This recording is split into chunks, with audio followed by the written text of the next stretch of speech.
आज मैं एक बहुत ही सीरियस और सेंसिटिव मुद्दे पर बात करना चाहता हूँ, कास्ट डिस्क्रिमिनेशन बिल और इसके खिलाफ हो रहे विरोध के बारे में। उससे पहले मैं आपको बता दूँ, वीडियो की क्वालिटी थोड़ी डाउन हो सकती है, लेकिन कंटेंट बहुत ही सॉलिड है। तो प्लीज़, चैनल भी नया है तो आप लोग सपोर्ट करिए इसको, और ऐसी वीडियो मैं लाता रहूँगा। तो आगे बढ़ते हैं। सबसे पहले एक बात क्लियर कर देता हूँ। अक्सर कहा जा रहा है कि जिन लोगों को जातिगत भेदभाव करना है, सिर्फ उन्हीं को इस बिल से दिक्कत है। ये मेरे शब्द नहीं हैं, बल्कि उन लोगों के शब्द हैं जो इस बिल को सपोर्ट करते हैं। लेकिन सच्चाई कुछ और ही है। जनरल कैटेगरी की असली परेशानी क्या है? जनरल कैटेगरी इस बिल का विरोध इसलिए नहीं कर रही क्योंकि वो डिस्क्रिमिनेशन को सपोर्ट करती है, बल्कि इसलिए क्योंकि इस बिल में जनरल कैटेगरी को पहले से ही ऑफेंडर मान लिया गया है, यानी कि उनको पहले से ही दोषी मान लिया गया है। जैसे अगर कहीं डिस्क्रिमिनेशन हुआ तो एज्यूम कर लिया जाता है कि दोषी जनरल कैटेगरी का ही होगा। इस बिल में बहुत सारे लूप होल्स हैं जो सिर्फ जनरल कैटेगरी को टारगेट करते हैं। इसी वजह से जनरल कैटेगरी इस बिल के खिलाफ खड़ी है। मैं ये नहीं कह रहा कि बिल लागू ना हो, बिल लागू कीजिए, लेकिन ध्यान रखिए, एक के साथ डिस्क्रिमिनेशन रोकने के चक्कर में कहीं ऐसा ना हो कि दूसरे के साथ ही डिस्क्रिमिनेशन शुरू हो जाए। और ऐसा कहीं भी भारत के संविधान में नहीं लिखा है कि आप एक को डिस्क्रिमिनेशन से बचाने के लिए दूसरे को भी डिस्क्रिमिनेट कीजिए।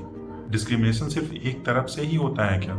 मैं आपसे एक सीधा सा सवाल पूछता हूँ, क्या ओबीसी एससी एसटी के साथ डिस्क्रिमिनेशन नहीं करता? क्या ओबीसी ओबीसी के बीच में डिस्क्रिमिनेशन नहीं होता? क्या एससी एसटी आपस में डिस्क्रिमिनेशन नहीं करते? और क्या एससी एसटी कभी जनरल कैटेगरी के साथ डिस्क्रिमिनेशन नहीं करते, या ओबीसी कभी जनरल कैटेगरी के साथ डिस्क्रिमिनेशन नहीं करते?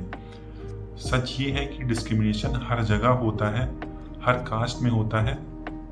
तो फिर ये बिल सिर्फ एक तरफ को टारगेट करके किस लॉजिक पर बनाया गया है, ये चीज़ समझ में नहीं आ रही है। जहाँ एक तरफ बीजेपी ये कहती थी बटोगे तो कटोगे, एक रहोगे तो सेफ रहोगे, वहीं दूसरी तरफ समाज को जोड़ने के बजाय तोड़ रहा है ये बिल। ये कैसा बिल है जो बीजेपी ने पास किया है? इस तरह के कानून जाति के आधार पर संगठन बनाने को बढ़ावा देते हैं और समाज में द्वेष और नफरत पैदा करते हैं। क्या हमने ये नहीं सुना है या नहीं देखा है कि जेएनयू में, बीएचयू में ब्राह्मणवाद से आज़ादी, तिलक तराजू और तलवार, इनको मारो जूते चार जैसे नारे क्या इस देश में नहीं सुने गए हैं? और अभी तो रिसेंट का केस है कि दीवालों पर ब्राह्मण देश छोड़ो ऐसे भी शब्दावली का प्रयोग किया गया है, ऐसे सब दीवालों पे लिखे गए हैं। ये कोई पाकिस्तान या बांग्लादेश में नहीं हो रहा है, ये सब भारत में हो रहा है। ये कुछ नहीं, सिर्फ वोट बैंक की राजनीति है। सरकार आंखों पर पट्टी बांधकर रूल्स बना रही है। इसका सबसे ज़्यादा नुकसान जनरल कैटेगरी को हो रहा है। क्यों? क्योंकि जनरल कैटेगरी की पॉपुलेशन बाकियों से कम है, इसीलिए कोई पार्टी उनके लिए खुलकर बोलती नहीं है। सबको सिर्फ वोट बैंक ही दिखता है।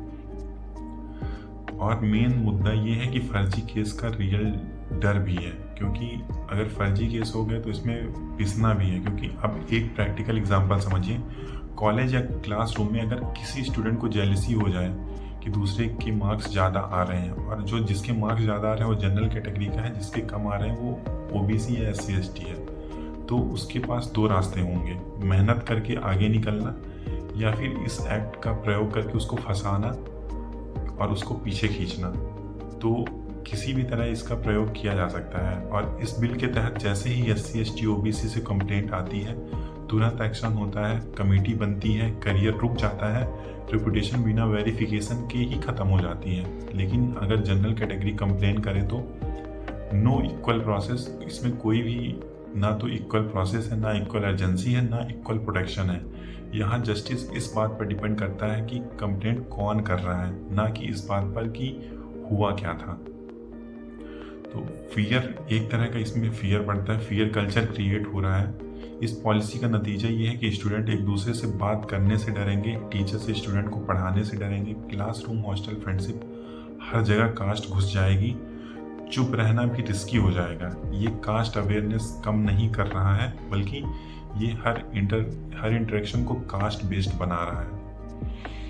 तो ये रूल ग्राउंड रियलिटी सोचे बिना लिखा गया है, लगता है डिवाइड एंड रूल की पॉलिसी ज़्यादा लगती है, कास्ट डिस्क्रिमिनेशन ख़त्म करने का सॉल्यूशन कम, अंग्रेज, और ये कास्ट डिस्क्रिमिनेशन बढ़ाने का मुद्दा ज़्यादा लगता है। और एक चीज़ और, अंग्रेज़ तो देश छोड़कर चले गए, लेकिन काले अंग्रेज आज भी सत्ता संभाल कर बैठे हैं और समाज को तोड़ने का काम कर रहे हैं। अगर हमें सच में डिस्क्रिमिनेशन ख़त्म करना है तो लॉ सबके लिए बराबर होने चाहिए, ना सिर्फ एक कम्युनिटी को दोषी मान लेना चाहिए।